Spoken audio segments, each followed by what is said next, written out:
Pourquoi un homme couche avec vous s'il ne veut rien de plus? Je vais vous lister plusieurs raisons pour répondre à cette question et on va pas traîner, on va y aller tout de suite. La première raison, c'est qu'il ne vous prend pas au sérieux. Dès le début, il y a eu un élément, il y a eu un geste, un comportement, euh, un attribut physique, un mot, quelque chose qui lui a fait se dire, je ne peux pas prendre cette femme au sérieux, je ne la prends pas, je, ne- je suis incapable, il n'est pas capable de vous voir comme une femme partenaire. Il y en a qui reviennent sur ce jugement, il y en a qui ne reviennent jamais sur ce jugement. Mais il y a des hommes qui très rapidement, parfois pour des critères très superficiels, sont incapables de vous prendre au sérieux. Euh, je ne vais pas rentrer dans la liste parce que ça serait beaucoup trop long comme vidéo. On en refera peut-être une vidéo à part si vous le voulez. J'avais consacré un email là-dessus où j'avais donné des exemples que j'avais déjà entendus dans la bouche d'hommes autour de moi. Certains qui peuvent faire bondir, effectivement. Il y a des exemples. Un mec qui m'avait dit par exemple, préparez-vous, mais voilà, il m'avait dit les ongles sont trop longs mais lui-même en avait honte. Il me disait mais j'ai honte. Mais quand j'ai vu les ongles longs comme ça, je me suis dit elle peut pas être la mère de mes enfants. Je sais, on peut juger, on peut critiquer. L'amour a ses raisons que la raison n'a pas. On a tous des critères débiles, ridicules. Ils sont tous très différents. Ils en disent souvent bien plus pardon, sur nous que sur la personne en face. Mais voilà, il faut le dire, quoi. Euh, donc voilà pour le premier cas de figure. Alors c'est quelque chose qui peut changer si, avec le temps, si l'homme se rend compte, par exemple, que son jugement premier était complètement stupide et qu'en fait, bah, on a une conversation, on arrive à avoir de la conversation tous les deux, on partage plein de choses tous les deux, etc.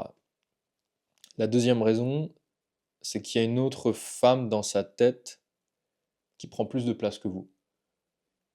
C'est impossible pour un homme de tomber amoureux d'une femme s'il y en a déjà une autre, en fait. Alors, il peut coucher avec deux femmes, mais il peut pas tomber amoureux de deux femmes.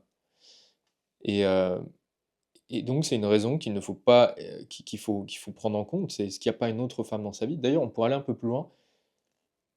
Qui ou qu'est-ce qui est numéro un actuellement dans sa vie? Qui est-ce qui occupe le plus de place en ce moment dans son espace mental?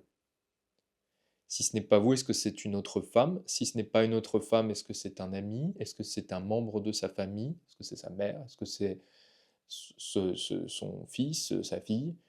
Euh, Est-ce que c'est son boulot? Est-ce que c'est sa liberté? Qu'est-ce qui occupe son esprit? Qu'est-ce qui prend de la place? Qu'est-ce qui est devant vous en ce moment? Avec qui vous êtes en compétition? Alors, si c'est une autre femme, franchement, fuyez, hein. J'ai même pas envie de dire, on pourrait trouver, enfin, on s'en fout de trouver des solutions pour passer devant une autre femme. Bien sûr que c'est possible, et si vous m'appelez, on trouvera des solutions. Maintenant, moi, j'ai envie de vous dire, mesdames, il y a un moment, faut être digne. Voilà. On n'a pas envie d'être en compétition directe avec une autre femme. On est toujours en compétition. Je veux dire, on cherche tous à être plus beau, on cherche à attirer l'attention des autres, c'est normal. Une forme de compétition, qu'on le veuille ou non, dans ce monde, entre nous tous, en amour, dans le monde du travail.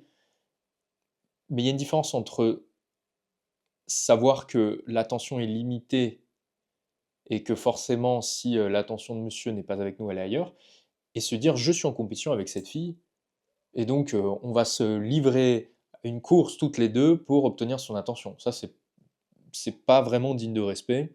Après, chacun fait ce qu'il veut, mais je sais que ça peut faire souffrir beaucoup de femmes et leur faire se dire que ouais, je mérite mieux, quoi. Franchement, oui, on mérite mieux que de se mettre en compétition directe comme ça avec une autre femme. Donc pour moi, dans ce cas de figure, si c'est une autre femme, euh, clac, bim, croix rouge, on passe à autre chose.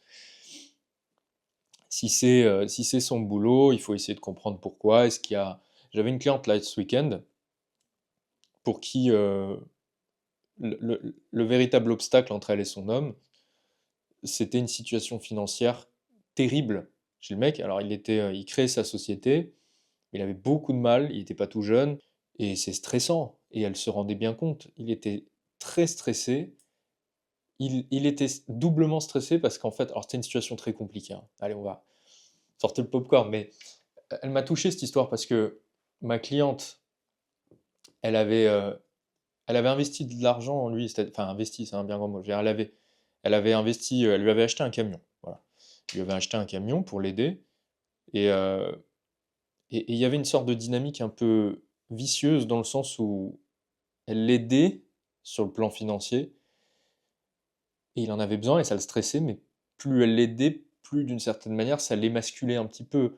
Recevoir une aide financière de la part d'une femme, ça peut être, émasculant, ça peut faire perdre confiance en un homme que de recevoir de l'aide financière. Alors, il y a beaucoup d'hommes qui disent, «Jamais de la vie une femme ne me donnera de l'argent» et puis derrière qui acceptent bien quand même l'argent de de la femme qu'ils aiment ou avec qui ils ont une relation.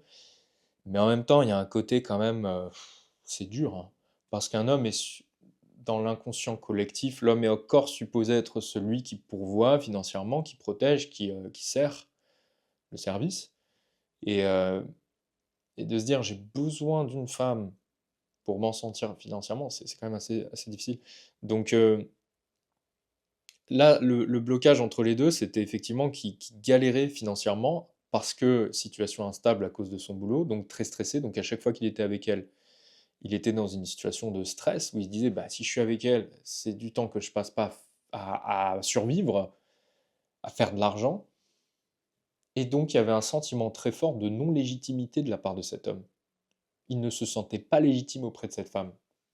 Il ne sentait pas qu'il pouvait remplir son rôle d'homme auprès d'elle et moi, c'était la conclusion de cet appel, c'est qu'il se sent pas homme auprès de toi et ça le fait souffrir et donc il se comporte comme un chien agressif.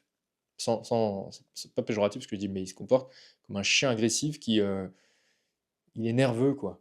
Il est nerveux. Un chien, blessé. Un vieux lion en train de mourir peut-être.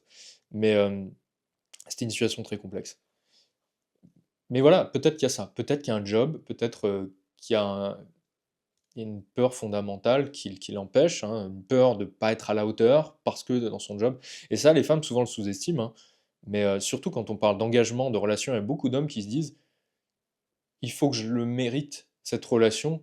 Une relation, c'est quand même un il y a quand même une idée d'un homme qui doit jouer un rôle protecteur vis-à-vis de sa femme. Mais comment peut-il jouer ce rôle-là, ce rôle d'homme, ce rôle de serviteur, de protecteur, s'il ne se sent pas assez fort de par son travail, de par son job, s'il ne se sent pas à la hauteur? Et ça sera peut-être plus valable chez les hommes, dans leur trentaine pour le coup, qui considèrent qu'ils n'ont pas assez construit encore. Et ça, mesdames, je vous le dis, il va y en avoir de plus en plus des hommes comme ça, à mesure que, la crise s'aggrave, à mesure que le logement devient de plus en plus inaccessible. Il y a beaucoup d'hommes, je m'adresse aux trentenaires, hein, femmes trentenaires, beaucoup d'hommes chez ces hommes que vous recherchez aujourd'hui qui ne vont pas se sentir légitimes. Elle veut une famille, elle veut vivre ensemble, mais en a-t-on réellement les moyens? En ai-je les moyens? Ai-je les moyens de construire ce rêve avec elle? Je ne me sens pas légitime. Je connais ma propre situation, je sais qu'elle est catastrophique, je sais qu'elle est pas à la hauteur. Voilà. Ça peut être le cas chez certains hommes, des raisons pour le coup assez prosaïques. Et c'est pour ça et je tiens à le dire mesdames, agissez toujours par amour. Faites-vous respecter, posez vos limites, mais développez de l'empathie pour lui. Développer de l'empathie, ça veut pas dire se soumettre à un homme, ça veut pas dire faire la boniche pour un mec qui ne vous calcule pas. Développer de l'empathie, ça veut dire se mettre sincèrement à sa place et essayer de comprendre le monde à travers ses yeux, pour l'aider peut-être, mais derrière après libre à vous de faire ce que vous souhaitez et ça peut être pour se rendre compte qu'en fait, bah, ce mec-là, une fois que je me suis mis à sa place, j'ai compris qu'il en avait rien à foutre de moi, donc je me suis cassé. Mais ça peut être aussi, bah, je me suis rendu compte qu'il souffrait et donc j'ai réussi à mieux l'apaiser. Ça peut être parce que je me suis rendu compte qu'il avait des peurs. Ça peut être parce que je me suis rendu compte qu'il était peut-être amoureux de son ex et donc bah, je me casse, vous voyez? D'ailleurs, l'empathie n'est pas la même chose que la sympathie. L'empathie, je me mets à ta place. La sympathie, je me montre généreux, je me montre gentil vis-à-vis de toi. C'est pas la même, c'est pas la même chose et il faut toujours avoir de l'empathie et c'est vrai que l'empathie, pour le coup, là, c'est peut-être moi qui m'emporte un peu, qui m'emballe, mais je pense que ça part toujours au minimum d'une curiosité, mais qu'il y a toujours un petit élan d'amour quand même. Pour avoir de l'empathie, il faut qu'il y ait un petit élan d'amour. Et tout ce que je dis n'est jamais contradictoire avec l'amour. Se faire respecter d'un homme, ça ne veut pas dire se montrer froide. Ça veut, on peut se faire respecter d'un homme avec amour. Les deux sont pas contradictoires. Et beaucoup de femmes ont du mal avec ça, dans leur communication, je pense. Hein, je le dis, j'ai toujours dit sur cette chaîne YouTube, il y a ce mythe, ce stéréotype. Alors, il y a beaucoup de stéréotypes qui sont vrais, hein, n'en déplaise à peut-être une partie de mon audience qui me dira Léo, machin. Mais beaucoup de stéréotypes sont vrais, et il y en a qui sont faux, dont il faut se débarrasser. Et il y en a un, j'ose le dire, hein, les femmes communiqueraient mieux que les hommes, particulièrement en amour. Je suis désolé, c'est faux. Par contre, je suis pas en train de dire que les hommes communiquent mieux. Je pense juste que les femmes ne communiquent pas mieux que les hommes. Point barre. Et que moi, je vois en tout cas beaucoup de lacunes dans la manière de communiquer de certaines femmes. Là, en revanche, où je donne un point aux femmes, c'est que les femmes sont plus volontaires, souvent, dans les relations, dans le style dans dans leur communication, elles sont plus volontaires. Mais souvent, elles sont plus volontaires, mais elles aggravent la situation. Et il y a des cas de figure où je pense que les femmes précipitent leur relation dans la tombe à cause d'une mauvaise communication. C'est vraiment un des leviers. Moi, j'ai vu enfin, il y a eu plusieurs choses que j'ai vues, des angles morts chez les femmes, et celui-ci en fait vraiment partie, qui m'a parfois effrayé. De me dire, putain, waouh, c'est un truc qui me paraît évident, quoi, à mes yeux, mais qui ne l'est pas. Alors, je vais vous livrer d'autres raisons, là. On va continuer. Euh, il pense pouvoir trouver mieux et essaie de gagner du temps. Donc, il est avec vous. Là, c'est typique aussi d'un trentenaire euh, qui veut gagner du temps, parce que lui, il a plus de temps que vous. Là, je m'adresse aux femmes trentenaires, je m'adresse aux femmes qui veulent fonder quelque chose de sérieux, une famille. Bah, vous, le temps est plus limité, vous avez une réalité biologique qui fait que si vous voulez construire quelque chose, ou du moins une famille, bah oui, il faut se dépêcher, il y a ce facteur-là, il ne faut pas se précipiter et faire n'importe quoi, mais disons il faut pas rester passive. D'ailleurs, ça, un jour, on en reparlera si vous voulez, la différence entre euh, se mettre en action rapidement et se précipiter avec le premier venu, qui paradoxalement peut vous faire perdre beaucoup plus de temps. Bref, on en reparlera. Je ferai des vidéos dédiées aux femmes. Dites-moi dans les commentaires, madame, parce que je me rends pas bien compte, mais si je me rends pas compte s'il y a beaucoup de femmes dans cette tranche-là, dans cette tranche d'âge, trentaine, fin de la vingtaine, début trentaine, milieu trentaine, voire, enfin, dans leur trentaine en tout cas, qui veulent une relation avec un homme pour fonder quelque chose de sérieux et s'engager. Et quelles sont vos questions, vos peurs, dites-nous, dites-moi dans les commentaires. Donc quand vous êtes dans ce cas de figure et vous avez face à vous un homme qui reste ambigu, alors ça déjà je le dis, ouais, alors je le dis, tiens, c'est les plus gros fils de pute. Voilà, excusez-moi, je suis vulgaire. Le mec qui a à peu près le même âge que vous dans la trentaine, il sait que vous voulez fonder quelque chose de sérieux, il sait que vous avez un facteur temps au-dessus de la tête, et il se permet de faire durer. Pour moi, c'est la dernière des sourages. Voilà, excusez-moi, il est grave vulgaire, je suis vulgaire, parce que je m'exprime des fois quand on veut s'exprimer avec le cœur, il y a des mots qui partent, voilà, de certaines, qui peuvent sortir un peu plus violemment. Pour moi, c'est terrible parce que ce mec-là a bien conscience que vous êtes pressé, que vous n'avez pas toute la vie devant vous. Mais pour son égoïsme pur, par pur égoïsme, en fait, il fait traîner. Ouais, s'il trouve pas mieux. Parce que s'il trouve mieux, il va se casser, il va vous lâcher comme une merde. C'est ça dans sa tête. Et il le sait, c'est tout à fait conscientisé. Quand c'est pas conscientisé, il y a plein de fois où je veux bien euh, qu'on excuse les hommes, où il y a plein de cas de figure, où il y a des hommes qui comprennent rien de ce qui se passe dans leurs émotions, qui sont complètement perdus, qui ont des peurs, et qui, même le cas de figure que je vous décrivais juste avant, il y a son boulot, il se sent pas légitime, ok, très bien. Là, ça c'est quelque chose de beaucoup plus cognitif, hein, c'est quelque chose de conscientisé, prémédité presque. Et ça, je trouve ça terrible. Et quand si vous identifiez un cas de figure comme ça, où vous sentez qu'il vous garde sous le coude, il sait utiliser la bonne phrase pour garder l'ambiguïté, mais en même temps, il a un pied en dehors, un pied dedans, et il regarde autour de lui, vous sentez qu'il est à l'écoute du marché, hein, comme un cadre qui se fait chasser par des chasseurs de tête. Ça, franchement, et ça peut être les plus les plus charmants, hein. Ça peut être un homme qui parle très bien, qui vous mettra à l'aise, tout ça. Franchement, c'est vraiment les pires. Et celui-là, si vous pouvez, identifiez-le et fuyez si vous sentez que vous êtes dans ce genre de cas de figure. Alors, un autre cas de figure très commun, j'aurais peut-être dû commencer par là, c'est peut-être le plus important, honnêtement. C'est un cas de figure très classique. Monsieur obtient déjà l'amour, l'affection, la girlfriend experience avec vous, l'expérience de la copine, hein, tout ce qu'il y a de cool, tout ce qu'il y a de chouette à avoir, hein, quand on a une petite copine, mais sans avoir à fournir d'efforts.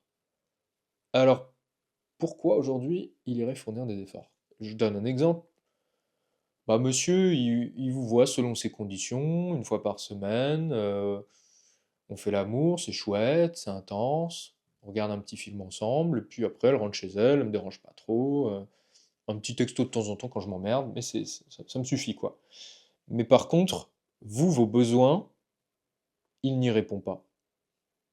Vos besoins peut-être, de vous sentir, protégé, de vous sentir, en train de partager un projet ensemble, heu, je sais pas, vos besoins d'affection, peut-être que vous en avez besoin de plus et pas juste une fois par semaine. Hem, Vous avez des besoins et il n'y répond pas. Et là, je vais poser une part de responsabilité sur vous. Parce que déjà, ma première question, c'est: est-ce que vous savez répondre à cette question? Quels sont vos besoins? Et deuxième question, les avez-vous communiqués avec lui? Alors souvent, vous allez me dire: «Oui». Et puis quand je creuse un peu, en fait, je me rends compte que, alors, soit vous l'avez fait de manière totalement, subtile, enfin, c'est imperceptible, voire, pas du tout, parce que vous n'osez pas déranger, vous avez peur de le faire fuir. Soit au contraire, vous l'avez fait beaucoup trop violemment, vous avez trop explosé, ça a été ça a été communiqué, alors ça n'a pas vraiment été communiqué, ça a été jeté à la gueule, ça a été exprimé lors d'un mauvais moment, par exemple suite à une embrouille, ce qui est le pire timing pour communiquer avec un homme, et vous me dites: «Oui, j'ai communiqué avec lui». Mais souvent, je trouve qu'il y a une vision très binaire de la communication chez les femmes. C'est soit pas assez, je m'écrase parce que j'ose pas, j'ai peur de le perdre, soit au contraire, ça y est, j'ouvre ma gueule, je suis une femme forte et indépendante, je lui dis, j'exprime mes besoins, et en fait, vous devenez agressive. Le mec ne comprend rien, ça sort du chapeau comme ça, il voit une femme qui explose d'un coup, il ne comprend pas. Et soit il se dit qu'elle est agressive, et pourquoi comme ça d'un coup? Soit il se dit: «Elle est folle, cette femme est folle. Elle était gentille avant et je comprends pas, elle est où? Elle était gentille, puis d'un coup, boum, elle a explosé. J'avais bien raison, elle est où? Tu vois, les femmes sont folles». Et après, ils me font le coup là, quand on boit un café, en terrasse de café, ils me disent: «Ouais, à refaire le monde, ouais, elle est où les femmes?» Ouais, je vais te dire, elles sont folles, quoi. Je les connais, je les ai connues, elles sont complètement barges. Bah non, elles sont pas folles, c'est juste pour moi, elles ont des lacunes. Beaucoup de femmes ont des lacunes de communication dans leur vie amoureuse, hem et c'est bien dommage. En tout cas, les femmes qui n'ont pas la relation qu'elles veulent, il y en a beaucoup, c'est parce qu'elles n'ont pas bien communiqué, parce qu'elles ont du mal à communiquer. Donc ça vraiment, c'est un angle mort, mesdames, faites gaffe. Je vous mettrai un lien en dessous si vous voulez, apprendre à mieux communiquer, parce qu'il y a certains cas de figure où ça peut vraiment transformer votre relation avec un homme. Je vous mets un lien juste en bas. Autre raison, alors celle-là elle est red flag, hein. Je vais vous dire pourquoi. C'est un obsédé de la nouveauté. Alors, c'est un obsédé de la nouveauté, il s'emmerde vite s'il n'est pas stimulé dans tous les sens avec, des flashballs, des étincelles, des confettis à droite à gauche, en fait, il va s'emmerder. Il va se faire chier. Il va pas voir qu'il a face à lui une femme partenaire, et le problème, c'est lui, pour le coup, hein. Parce que moi, je suis pas là pour vous dire: «Madame, vous êtes tout le temps parfaite», je suis pas là pour vous dire: «Les hommes sont méchants» ou autre. Bah, il y a des cas de figure où c'est le cas, des cas de figure où c'est votre responsabilité, comme la raison juste avant, mais des fois, c'est pas votre faute. Et là, pour le coup, des fois, vous tombez sur des hommes, je vais vous le décrire après, mais vous tombez sur des hommes, des obsédés de la variété, de la nouveauté. Ils se contenteront jamais d'une seule femme, et parfois même, j'ai envie de dire, peut-être que leur cerveau est complètement pété aujourd'hui et ça marchera plus, et ils sont plus faits pour être en couple et c'est fini pour eux, quoi. C'est un peu dur dit comme ça. Je vais vous donner un exemple, mais des hommes qui ont eu le système dopaminergique tellement stimulé par les réseaux sociaux, par les applications de rencontres. Il y a des femmes aussi, hein, dans ce cas de figure, qui ont reçu mais beaucoup trop de dopamine, beaucoup trop de nouveautés, de stimulation en consommant ces applis. Ils ont couché avec tellement de femmes sur ces applis, tellement de femmes sans fournir d'efforts. Clac, nouvelle femme, nouvelle femme, nouvelle femme. Je clique sur un bouton, j'ai une femme au lit. Bam, bam, bam. On fait des trucs assez ouf sexuellement. Je rencontre des dizaines de femmes, machin. Mais il y a un moment, le mec ne sait plus s'attacher en fait. Il a bousillé son système d'attachement, vraiment. Et, et, et je dis ça, bah, c'est chiant pour tout le monde, mais surtout pour vous, parce que vous vous retrouvez face à un homme qui en fait va se faire chier. Alors, mention spéciale vraiment au beau gosse des applis, hein, si vous voulez un archétype, c'est celui-là. Le beau gosse des applis ou des réseaux. Compliqué. Mais je vous le dis, c'est compliqué, ou alors va falloir vraiment lui injecter des émotions et de la dopamine dans la gueule. Si vous êtes jeune, vous êtes dans la trentaine, vous avez envie de jouer à ça, pourquoi pas. Franchement, je dis ça, pourquoi pas, hein. Après, il y en a, des fois, ils n'ont pas envie. Donc, moi, je pense que c'est compliqué, hein. Ce cas de figure, l'obsédé de la nouveauté, le BG des applis, l'Apollon des applis, c'est compliqué. Et attention, je ne suis pas en train de rejeter en bloc tous les hommes qui utilisent des applis. Je parle d'ailleurs d'une minorité de ces hommes-là. Une minorité hautement visible. Parce que ces hommes-là, ils sont plus beaux, ils attirent plus l'œil, ils ont quelque chose qui attire l'œil sur les applis, souvent parce qu'ils sont plus beaux. Mais ces hommes-là, vu qu'ils sont sollicités, surstimulés à droite à gauche, et qu'ils continuent à rester sur les applis, alors c'est catastrophique, parce qu'ils ont de la dopamine à balle, à balle. Un homme qui va vraiment pour trouver une femme, il reste pas longtemps. Il y va, il consomme une semaine, il trouve une nana, il se barre avec elle, après c'est fini, il éteint l'appli, il retourne plus jamais dessus. Le mec qui reste dessus pendant des années, c'est un éternel insatisfait parce qu'accro à la nouveauté. Vous voyez? Donc ça, faut faire attention à ce type d'homme-là. Alors, j'ai d'autres raisons. J'ai noté, il aime se sentir désiré. Bon, c'est pas vraiment en fait, c'est plus une raison pour laquelle il couche avec vous, mais c'est plus pourquoi il reste encore avec vous. Bah, il reste avec vous alors que peut-être il sait très bien qu'il y aura jamais rien de sérieux avec vous, mais il reste avec vous parce qu'en fait, bah, il aime le boost de confiance en lui. Il aime le boost qu'il obtient, le boost en estime qu'il obtient parce qu'il voit le désir dans vos yeux. Ça fait du bien à un homme de savoir qu'il est désiré par une femme. Il n'y a pas que vous, hein, les femmes aiment bien être désirées, les hommes aiment bien aussi. Il y a des hommes qui aiment ça, il y a des hommes peut-être qui ont encore plus besoin de ça que les autres. Et, euh, et ces hommes-là vont continuer à coucher avec vous, juste pour cette raison. Et le jour où vous coupez ça, s'il n'a pas d'autres options, bah, il peut subir une forme de, comment on appelle ça, de syndrome de sevrage. Voilà. Il sait qu'il ne sera jamais en couple, car il n'est pas fait pour ça. Ça, c'est une raison un peu triste, mais je pense qu'il y a des hommes aussi qui, peut-être, au bout d'un moment, se rendent compte qu'ils ne sont juste pas faits pour être en couple.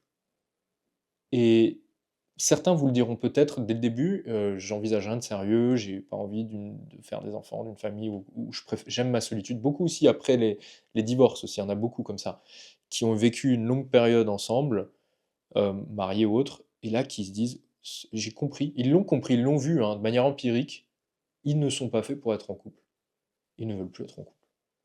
Donc soit ils vont vous le dire, soit au fond d'eux, ils le savent un petit peu, mais bon, ils ont du mal à le verbaliser. Mais il y a des gens qui sont juste pas faits pour ça, en fait.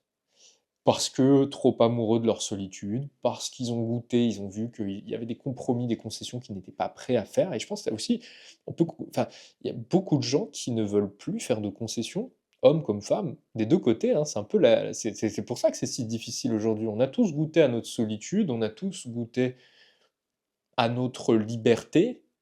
La liberté totale, c'est la solitude finalement, faire ce que je veux, quand je bouffe ce que je veux sur le canapé, en regardant le film que je veux, en pyjama, me gratter l'entrejambe si je veux. Enfin voilà, les gens ont goûté à ça et je pense qu'ils veulent plus. Il y a beaucoup de gens qui ne veulent plus revenir en arrière. Ils ont ouvert la boîte de Pandore, c'est trop bon quoi. Et il y en a qui savent, il y a des femmes des fois qui me disent: «Moi Léo, je veux du couple, je sais que j'ai de l'amour à donner, je sens qu'il y a un potentiel dans cette relation». Donc si vous sentez qu'il y a un potentiel avec un homme, Si objectivement, reprenez les raisons, s'il n'y a pas de raison de fuir, il y a peut-être un problème de votre part dans la manière de communiquer entre vous 2, hein, ça peut être je dis votre part, c'est vous 2, vous avez du mal à communiquer. Si tel est le cas, apprenez à communiquer avec lui, apprenez à poser vos besoins avec amour, à poser vos limites avec amour, à exprimer ce dont vous avez besoin, calmement et sans le faire fuir. Et ça, je vous le montre juste en bas, c'est très simple. Voilà, regardez et ça peut vous permettre de transformer une relation un peu superficielle encore en un lien profond et durable. Voilà, je vous laisse regarder, je vous fais des gros bisous, je vous dis à la semaine prochaine.